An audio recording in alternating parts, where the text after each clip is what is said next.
Alright, so I got the Golf R mk7 and we have the usual situation with a leaky boot.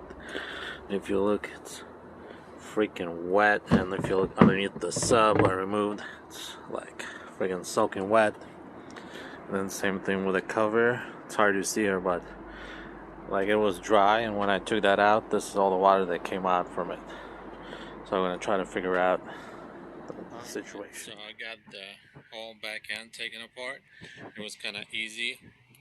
The bumper, you just kind of start. There's a bunch of rubber or plastic clips that it clips into, so you can like start here, pull it a little bit apart, and like press it down with a screwdriver or a flat bit drill like this. This is what I use, and it worked pretty well.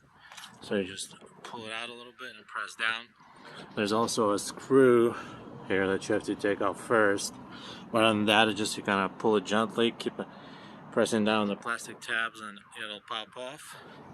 The only thing that you want to be worried about is there's the wire here that connects to this one, but it's easy to take off. You just kind of pull it out.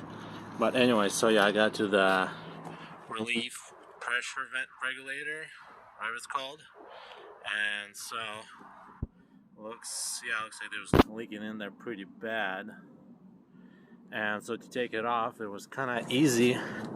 So here's the old one, and see on the sides there's a little tabs, and you just kind of press on them and I'll pull it out.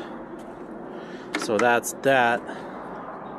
So I'm guessing, so also on that for to remove the tail lights, the easy trick is, so there's this connector, and basically what you do is you pull up on the red part and you just kind of jiggle it out, and it should come off pretty easy.